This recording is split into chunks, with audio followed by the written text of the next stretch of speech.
Roberto. ¿Me puedes decir tu nombre, por favor? Sí, Roberto Padilla Sobrado. Ok. ¿Qué edad tienes? 45 años. Ok. Háblame un poco de tu experiencia profesional, Roberto, por favor. Bueno, yo empecé a trabajar en 1994 y trabajé en una postproductora, se llamaba Quali, era del grupo Televisa. Y hacíamos la imagen de los canales de Televisa, del 2, del 4, del 5, del 9, yo hacía las animaciones en 2D, junto con mis compañeros, digamos, el departamento de diseño digital que se llamaba. Hacíamos también comerciales de televisión, hacíamos animaciones 2D computadora, yo llegué a hacer un par de proyectos en animación tradicional, dibujado, y hacíamos todo ese tipo de trabajo, le éramos como el área de gráficos. Así estuve hasta 1999, en donde Televisa absorbió la empresa, digamos que quebró, ya no quise una Televisa, y posteriormente en el 2000 regresé a la universidad a dar clases mientras estudiaba una maestría, y empecé a trabajar como freelance, haciendo algunos otros proyectos de animación. Y así he estado como freelance prácticamente hasta el momento, junto con mi práctica como profesor. Soy profesor de tiempo completo en la UAM desde hace ya 18 años. Ok. Actualmente eres coordinador de la clase, si no me equivoco. Sí, soy coordinador ahorita de la carrera de diseño de la comunicación gráfica. Perfecto, entonces tienes... Bueno, te voy a hacer una pregunta sobre el futuro del diseño en México. ¿Qué esperas de la profesión del diseño en México o cómo es que tú la ves, cómo la percibes? Pues mira, la profesión del diseño es una profesión que está modificándose mucho. Se está modificando mucho porque globalmente la economía está modificándose mucho. En el sentido de que había cosas que antes eran una realidad, ahorita la están dejando de ser. Y el diseño tiene que adaptarse. El diseño como tal es una profesión que sirve a muchas otras profesiones. O sea, se integra muy bien a cierto tipo de campos. Entonces puedes encontrar mucho diseño en la industria turística, en la industria publicitaria, en el campo de la animación, en la industria de la publicidad. Entonces el diseño se diversifica tremendamente y crece. Ha crecido mucho en relación a la tecnología. Por ejemplo, hace unos años no había diseño de página web, porque no había web. Surgió la web y el diseño se ha convertido en algo básico. El diseño de página web ya es una disciplina para el diseñador. Ok.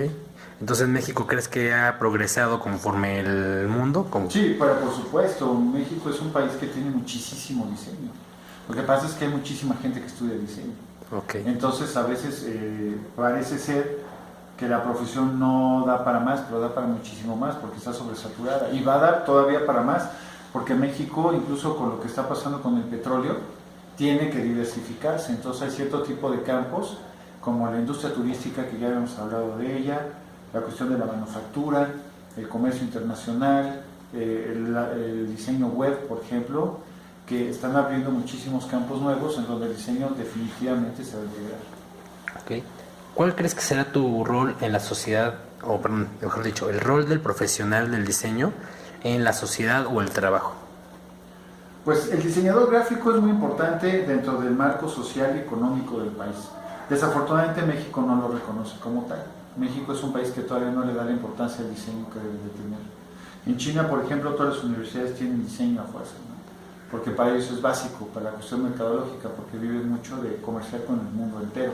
México no se da cuenta todavía de la fuerza que el diseño tiene para su economía a nivel general, ¿no? Todavía sigue dependiendo de algunas cosas. Digo, tal vez el petróleo y cositas así.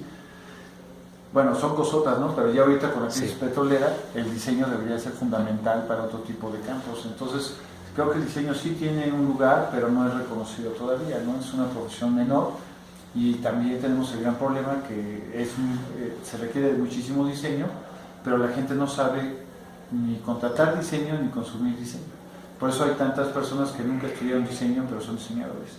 Okay. O aprenden 2 programas de cómputo y ya son diseñadores, ¿no? Entonces sí se necesita una cultura ya económica y social para reconocer el valor del diseño y lo que puede aportar a otro tipo de campos, ¿no? Sobre todo en la cuestión mercadológica.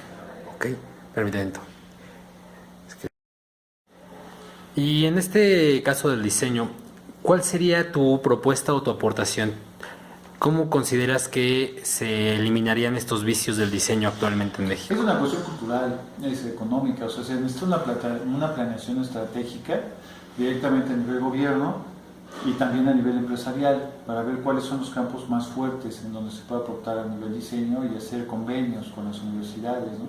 Y también tiene que ser académica en el sentido que la universidad tiene que ver qué está pasando afuera, qué está pasando en el medio profesional, que es importantísimo. Entonces, ya viendo lo que está pasando en el medio profesional, pues tienes que ver académicamente si de veras te está funcionando.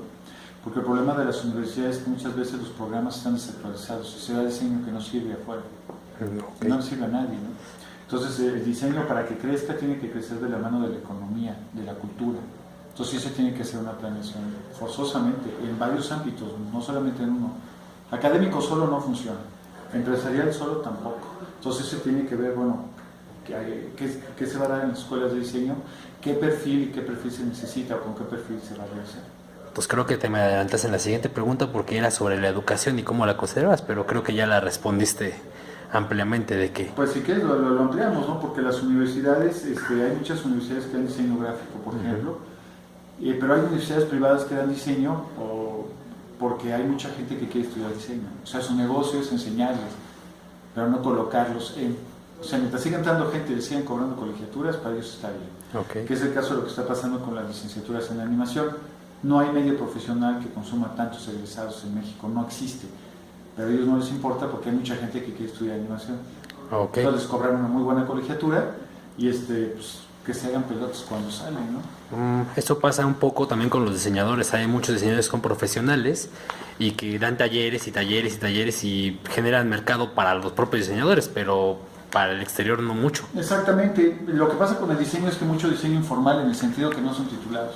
Por ejemplo, tú puedes ver la cantidad de gente que manda a hacer desde tarjetas de presentación, papelería para su empresa, logotipos, aunque sean chafas o lo que tú quieras, pero hay gente que hace logotipos en 2 horas, ¿no? Sí. Entonces el diseño, hay muchísimo diseño que se consume mucho y en todos los ámbitos, ¿no? Entonces hay mucha gente que se dedica a hacer diseño muy barato, que no es buen diseño, pero se venden como diseñadores gráficos, hay diseño más especializado.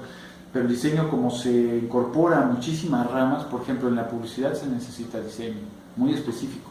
En la rama editorial se necesita también diseño. Hay diseño editorial de muy buen nivel. También hay gente que hace ilustración para cuestiones editoriales.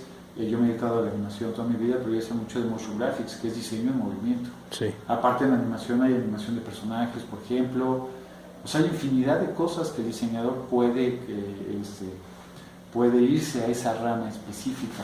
Y lo que comentamos del diseño web, que las mismas tecnologías han creado un nuevo tipo de cosas. El diseño de aplicaciones móviles, por ejemplo, pues ya cada vez se convierte en algo más fuerte, ¿no? Exactamente. Entonces, ¿tú consideras que la educación actual le da herramientas y o métodos para comenzar su profesionalización a los estudiantes? No, por supuesto. O sea, un buen programa de estudios debe de preparar al estudiante para que pueda trabajar afuera. Aunque sea un nivel junior, como dicen algunas empresas, o de principiante. Pero ya debe de entrar a poder trabajar y hacer algo. Si tú estás educando en 4 años a alguien que llega a aprender todo, pues ¿para qué le quitas el tiempo? Mejor que de la prepa se vaya a trabajar y aprender todo, ¿no? En 4 años vas a ver más. Pero cada rama tiene cierto tipo de condicionantes. Entonces tú les vas a dar las bases o los vas a preparar para que se desarrollen en proyectos reales. Pero hay cosas que afuera van a tener que aprender forzoso. ¿Por qué? Porque esto va cambiando muy rápido. Y gente en la industria cambia mucho más rápido que las escuelas. En las escuelas hay que hacer un programa de estudios, hay que contratar al profesor que lo domine. Si hay un cambio de estudios tiene que haber una junta, se tiene que poner, ¿por qué ese cambio? ¿Hacia dónde vamos? Y en lo que lo hacen, generalmente pues ya la industria lleva por otro lado. Okay. Cuando la escuela ya hizo el cambio del programa es que hay algo afuera que ya es una realidad. Ok. Bien, en el caso de los recién egresados, ¿consideras que saben o pueden decidir a dónde dirigir su carrera profesional? Por supuesto, gente, ¿cómo te lo explicaré? El estudiante que entra a diseño entra por alguna razón, le gusta algo. Por ejemplo, había un alumno desde que entró le gustaban los espectaculares, los anuncios de publicidad. Entonces él quería hacerlos. Entonces aquí en la UAM nunca encontró una respuesta específica de cómo se hacía lo que él quería, ¿no? Se puso a buscarle por otro lado, aprovechó las bases de la universidad y acabó yéndose a publicidad. Y ahorita es director creativo de una transnacional. Okay. Es muy bueno en su trabajo. O sea, desde que llegó ya sabía más o menos qué quería. Hay otros que no saben, hay otros que quieren hacer diseño y cuando están en la carrera descubren cosas que en la vida pensaron que iba a ser diseño. Y se fueron por ese ramo. Y hay otros que encuentran trabajo pues porque ahí les tocó, ¿no? O sea, necesitaban trabajar, llegaron, solicitaban un diseñador, ellos lo sabían hacer por la preparación escolar. En 1 o 2 años tuvieron ya experiencia, se empezaron a acostumbrar y a los 5 años pues ya eran directores o jefes de sus respectivos despachos, ya tenían mucha experiencia en una especialidad específica. Ok. Y finalmente, en tu caso particular, ¿sabes lo que quieres y a dónde vas profesionalmente? actualmente? Pues mira, yo llevo ya 18 años dando clases aquí y toda mi vida he hecho cosas de animación. Hay muchas cosas que quiero explorar todavía, porque hago muchas cosas. Yo he hecho proyectos de animación en 2D, en 2D tradicional, en 3D, en lo que se llama técnica stop motion, que a mí me encanta la animación en todas las técnicas. Y aparte soy docente desde hace muchísimos años, ¿no? Y me gusta mucho, escribo artículos de investigación, de divulgación cultural. Entonces estoy dividido en varias cosas. Todavía quiero explorar mucho, pero pues ya voy como que muy centrado en un camino muy particular. Entonces podrías definirlo con un sí, ¿correctamente? Sí. Ok. Pues creo que sí. Bien. Te agradezco mucho, Roberto. ¿De qué?